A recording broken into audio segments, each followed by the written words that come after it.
Assalamualaikum warahmatullahi wabarakatuh. Selamat siang para pemirsa APBN kita, Kantor Wilayah Direktorat Jenderal Perbendaharaan Provinsi Bengkulu. Hari ini kami akan menyampaikan realisasi kinerja dari APBN yang ada di lingkup Provinsi Bengkulu, realisasi sampai dengan tanggal 31 Maret 2026. Kita akan mengawali dengan kinerja makroekonomi regional Bengkulu. Secara umum, stabilitas ekonomi makroekonomi Bengkulu terjaga dengan baik, di mana pertumbuhan ekonomi pada triwulan 1 tahun 2026 di Provinsi Bengkulu 4,72% year on year, sedangkan pertumbuhan ekonomi di tingkat nasional 5,61%. Walaupun pertumbuhan ekonomi di Bengkulu 4,72 masih berada di bawah target RPJMD yang telah ditetapkan. Apabila dibandingkan dengan posisi pertumbuhan ekonomi di triwulan 4 2025, maka kondisi di triwulan 1 2026 tidak jauh berbeda dengan pertumbuhan ekonomi yang terjadi di tahun 2025 di triwulan keempat. Selanjutnya, kondisi ekspor sampai dengan bulan Maret di Bengkulu terdapat kenaikan ekspor walaupun nilainya sangat kecil, belum terlalu besar. Ini disebabkan karena mulai operasionalnya Pelabuhan Bai sebagai pintu masuk barang yang berasal dari jalur laut.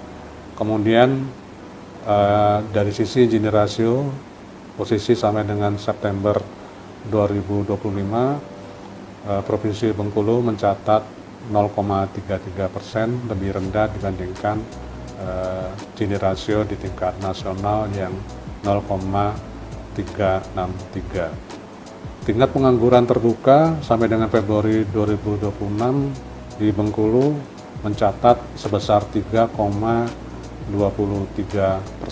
Tentunya ini suatu hal yang sangat bagus karena berada di bawah kondisi pengangguran terbuka secara nasional yang sebesar 4,68%. Adapun nilai tukar petani mengalami kenaikan yang sangat signifikan dibandingkan nasional, di mana nilai tukar petani adalah 203,94. Adapun jumlah penduduk miskin posisi sampai dengan September 2025 tercatat 11,88%, merupakan suatu indikasi yang sangat baik karena berada di bawah target maksimum 11,91%. Walaupun penduduk miskin sampai dengan posisi September 2025 masih berada di atas tingkat nasional sebesar 8,25%. Seiring dengan membaiknya kondisi perekonomian dan kesejahteraan masyarakat yang ada di Bengkulu berpengaruh pada tingkat indeks pembangunan manusia yang tercatat sebesar 75,68, dari lebih tinggi dibandingkan target RPJMD sebesar 71,8. Selain itu, terkendalinya inflasi dan stabilitas daya beli petani sawit, kopi merupakan bukti nyata intervensi melalui subsidi dan kelancaran logistik serta program-program prioritas pemerintah mampu menopang pertumbuhan ekonomi di Bengkulu. Selanjutnya kita sampaikan terkait kinerja APBN dan APBD Regional Bengkulu sampai dengan 31 Maret 2026. Bapak dan sekalian, dapat kami sampaikan bahwa pendapatan negara tumbuh sebesar 14,22% dan belanja negara tumbuh juga sebesar 4,82%. Dari sisi pendapatan negara, kita lihat penerimaan perpajakan mengalami pertumbuhan 15,66% yang ditopang dari penerimaan pajak sebesar 443,25 miliar dan penerimaan kepabeanan dan cukai sebesar 1,42 miliar. Penerimaan yang berasal dari PNBP juga mengalami pertumbuhan sebesar 10,51%, di mana sampai dengan bulan Maret mencatat realisasi sebesar 165,66 miliar, lebih tinggi dibandingkan periode yang sama di tahun 2025 sebesar 149,91 miliar. Adapun belanja negara seiring dengan pendapatan yang mengalami kenaikan, terjadi akselerasi di sisi belanja negara, di mana belanja negara secara total telah terrealisasi sebesar 3.510,78 miliar atau 25,85% dari total pagu sebesar 15.747,58 miliar. Belanja negara terdiri dari belanja pemerintah pusat dengan realisasi sebesar 1.019,01 miliar rupiah dan belanja transfer ke daerah sebesar 2.491,77 miliar rupiah. Kontraksi yang terjadi di transfer ke daerah disebabkan karena adanya penyesuaian besaran alokasi transfer ke daerah pada tahun 2026. Bapak-Ibu sekalian, realisasi penerimaan perpajakan sampai dengan 31 Maret 2026, apabila kita lihat perbandingan secara bruto dan neto juga mengalami kenaikan yang cukup baik, di mana pada tahun 2025 penerimaan pajak tercatat 510,17 miliar dan di Maret 2026 dicatat 519,58 miliar. Pertumbuhan penerimaan pajak regional Bengkulu terutama didorong oleh peningkatan pajak yang berasal dari PPH sebesar 44% year on year yang sejalan dengan ekspansi di sektor industri pengolahan di Bengkulu. Selain itu, Bapak-Ibu sekalian, kalau kita lihat penerimaan perpajakan perbandingan secara bulanan antara 2025 dan 2026, terdapat kenaikan penerimaan perpajakan di bulan Februari dibandingkan dengan periode yang sama di tahun 2025, sehingga kita dapat melihat distribusi penerimaan perpajakan yang semakin menaik di setiap bulannya memberikan kontribusi secara akumulatif. Perlu kami sampaikan bahwa pelaporan SPT sampai dengan bulan Maret 2026, jumlah SPT yang telah dilaporkan oleh para wajib pajak ke kantor pelayanan pajak di lingkup Provinsi Bengkulu sudah mencapai 97.240 SPT atau hampir 70% dari target. Nah, batas waktu untuk penyampaian SPT melalui aplikasi Cortex bagi wajib pajak orang pribadi berakhir pada tanggal 30 April 2026, sedangkan untuk wajib pajak badan masih dilakukan penerimaan SPT sampai dengan 31 Mei 2026. Kami terus mendorong kepada para wajib pajak, terutama wajib pajak badan yang belum melaporkan, masih ada batas waktu sampai dengan tanggal 31 Mei 2026. Bapak dan Ibu sekalian, penerimaan kePPN dan cukai terrealisasi sebesar 1,42 miliar atau 1,65% dari target, yang mayoritas berasal dari penerimaan biaya keluar sebesar 1,02 miliar dan penerimaan berasal dari cukai sebesar 392,27 juta. Aktivitas perdagangan juga menunjukkan akselerasi dengan volume ekspor mencapai 123.600 metric ton dan dengan nilai 123,7 miliar, di mana penerimaan mengalami pertumbuhan sebesar 106,5% month to month, sedangkan volume ekspor mengalami pertumbuhan sebesar 110,6% month to month. Kemudian dari sisi pengawasan, kepabeanan dan cukai di Bengkulu dapat kami sampaikan bahwa terdapat kenaikan dari jumlah penindakan di mana pada tahun 2026 sampai dengan 31 Maret terdapat 52 penindakan sehingga terjadi kenaikan 26,83%, termasuk juga penindakan untuk minuman yang mengandung etil alkohol atau MMEA, di mana di tahun 2026 terdapat penindakan MMEA sebesar 235,8 liter. Adapun penindakan terkait dengan rokok ilegal mengalami penurunan yang juga sangat signifikan, hampir 47,44%. Hal ini mengindikasikan bahwa kinerja pengawasan kepabeanan dan cukai di Bengkulu menunjukkan penguatan tercermin dari peningkatan jumlah penindakan yang mencapai 52 kasus atau tumbuh 26,83%. Dari penindakan tersebut diperkirakan nilai barang hasil penindakan mencapai 974,69 juta dengan potensi penyelamatan kerugian negara sebesar 612,28 juta rupiah. Pengawasan juga menunjukkan peningkatan pada penindakan MMEA yang tumbuh 8,56%, sementara peredaran rokok ilegal menurun 47,44%, mencerminkan efektivitas pengawasan di lapangan. Terdapat penindakan narkotika, psikotropika, dan perkusor yang menegaskan komitmen dalam melindungi masyarakat dari barang-barang berbahaya. Selanjutnya, terkait dengan realisasi penerimaan negara bukan pajak, dapat kami sampaikan bahwa kinerja PNBP hingga triwulan 1 2026 menunjukkan capaian yang kuat sebagai penopang penerimaan negara di Provinsi Bengkulu.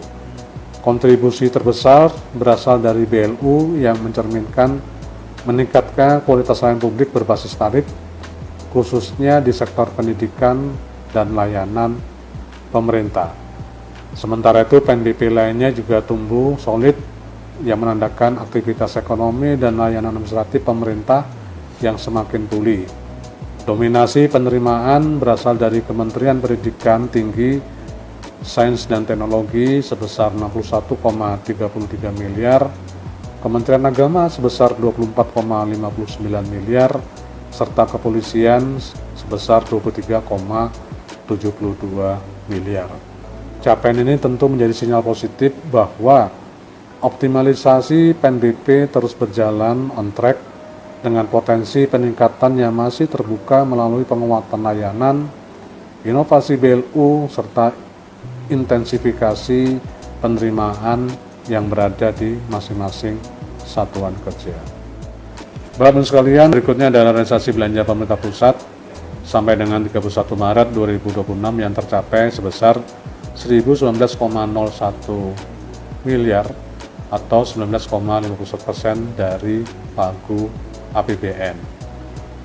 Belanja pemerintah pusat di Bengkulu menunjukkan akselerasi yang solid di awal 2026 sebagai motor penggerak ekonomi daerah.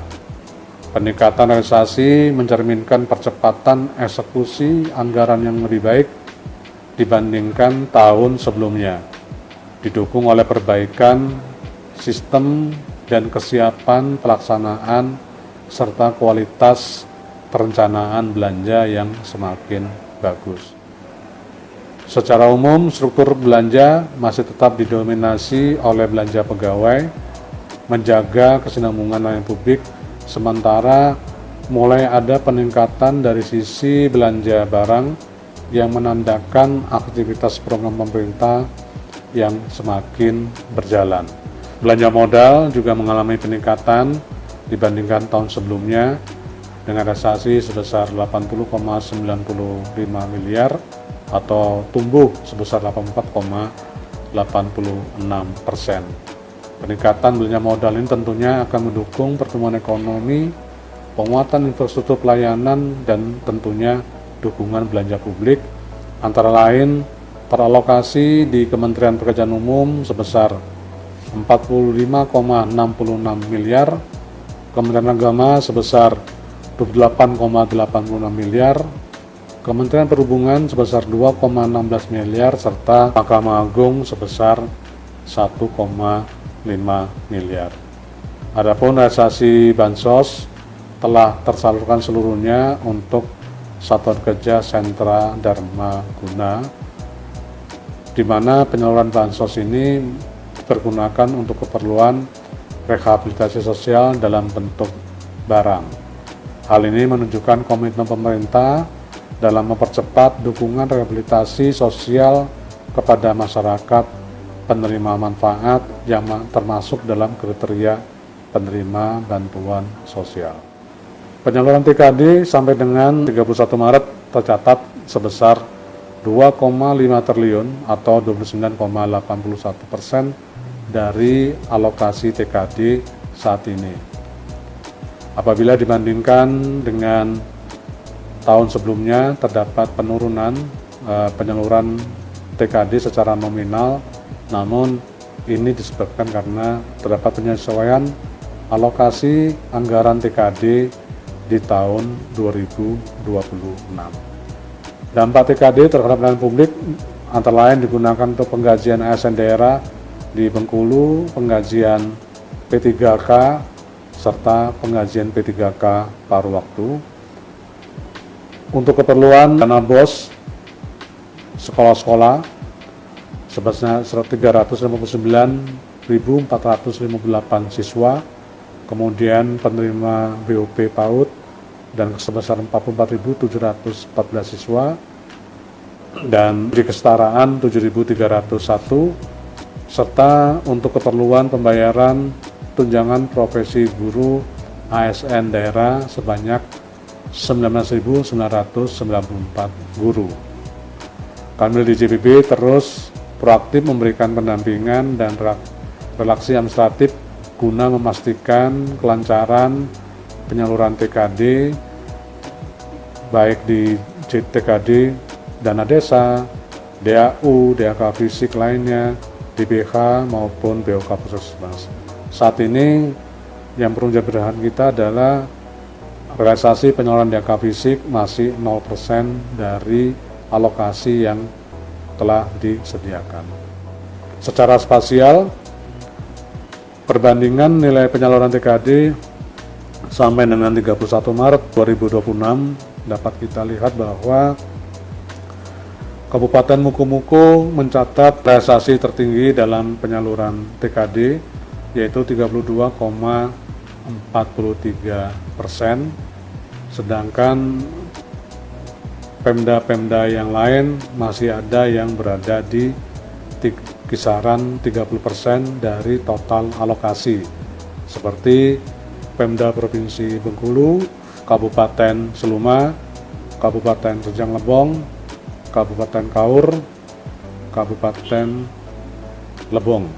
Nah, Bapak-Ibu sekalian, salah satu penyebab masih rendahnya penyaluran TKD ini yang tercatat di tempat kami, masih banyak desa-desa yang belum melengkapi dokumen persyaratan kepada dinas terkait di Pemda masing-masing, sehingga rekomendasi ataupun permintaan penyaluran dana desa masih terlambat ataupun belum diterima oleh KPPN sampai dengan saat ini.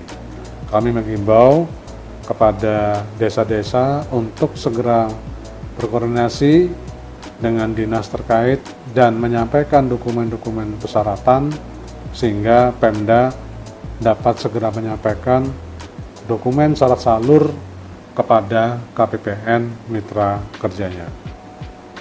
Tadi sudah kami sampaikan terkait dengan penyaluran PPG yang dilakukan secara tepat waktu, di mana penyaluran TPG sekarang dilakukan tiap bulan. Di bulan Januari nilainya penyaluran ada 78.012 miliar, sedangkan di bulan April penyalurannya sebesar 75.011 miliar. Bapak dan Ibu sekalian, kalau kita cermatin jumlah guru penerima TPG dari bulan Januari sampai dengan bulan April mengalami penurunan yang disebabkan karena ada guru-guru yang memasuki masa pensiun dan juga belum lengkapnya dokumen-dokumen persyaratan atau jam mengajar minimal yang dilakukan oleh para guru, sehingga guru-guru tadi tidak berhak mendapatkan pembayaran TPG di bulan Februari, Maret, ataupun di bulan April. Nah, terkait dengan kondisi ini, kami menghimbau agar para guru sekolah berkoordinasi kembali dengan Dinas Pendidikan Provinsi, Kabupaten, Kota terkait dengan guru-guru yang belum menerima TPG apabila terdapat kekurangan syarat dokumen untuk segera dilengkapi, sehingga para guru dapat segera menerima hak pembayaran TPG-nya. Secara kompilasi, realisasi APBD sampai dengan 31 Maret 2026 menyerupai dengan postur realisasi yang dilakukan oleh satker-satker di lingkup Provinsi Bengkulu, di mana pendapatan daerah di Provinsi Bengkulu, konsolidasian dari seluruh Pemda, juga mengalami pertumbuhan sebesar 8,59%, sedangkan belanja terakselerasi sangat baik, yaitu 94,32%. Pendapatan daerah mayoritas masih berasal dari pendapatan transfer ke daerah yang mendominasi, kemudian disusul dengan pendapatan asli daerah yang terrealisasi sebesar 138,52 miliar. Adapun belanja daerah, kita lihat belanja operasi yang lebih banyak dipergunakan untuk dukungan manajemen ataupun operasional dengan realisasi 1.500,59 miliar, diikuti dengan belanja modal sebesar 17,6 miliar dan belanja transfer 89,42 miliar.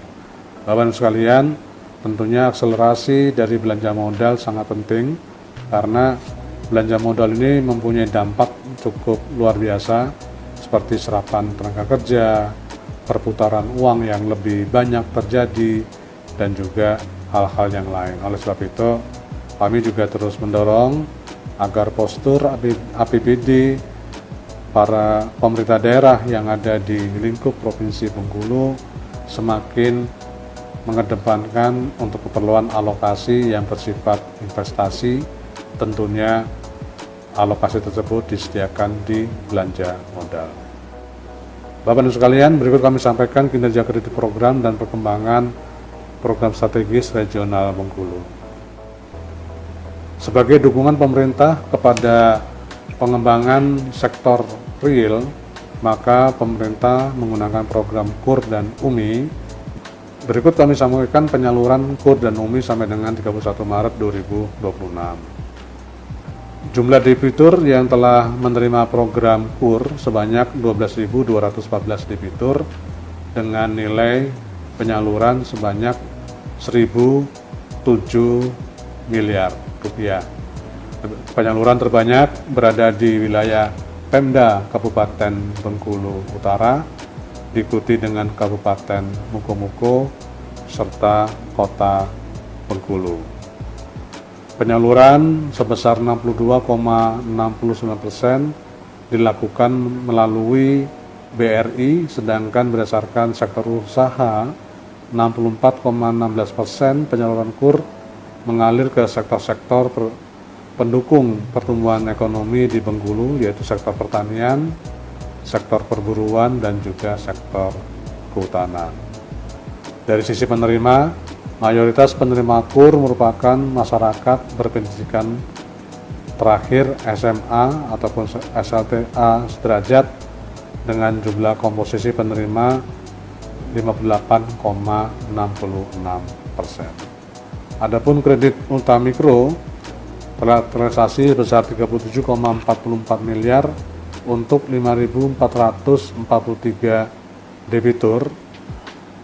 Penyaluran tertinggi berada di Kota Bengkulu, diikuti oleh Kabupaten Bengkulu Utara. Kalau kita lihat dari dua grafik di atas, penyaluran dengan kinerja yang sangat baik berada di Kabupaten Bengkulu Utara, di mana KUR mencatat penyalurannya tertinggi Kemudian untuk kredit Kominfo mencatat penyaluran tertinggi kedua setelah Kota Bengkulu. Bapak-Ibu sekalian, berikut adalah beberapa program strategis kementerian lembaga yang berada di regional Provinsi Bengkulu. Mayoritas program strategis pemerintah dialokasikan pada Kementerian Pekerjaan Umum, khususnya pada sektor jalan melalui kegiatan reservasi. Paket-paket pekerjaan terkait dengan program strategis yang ada di Kementerian PU terkait dengan konektivitas antar daerah tentunya mendukung hubungan ataupun perlintasan antar wilayah. Dari sisi logistik juga akan ada penurunan dan tentunya ini juga mendukung program dari pemerintah daerah bagaimana pemerintah pusat dapat memberikan dukungan terhadap pengembangan konektivitas di wilayah Provinsi Bengkulu. Adapun beberapa program strategis, yang pertama adalah pembangunan sekolah rakyat di Provinsi Bengkulu dengan nilai pagu kontrak 388,41 miliar.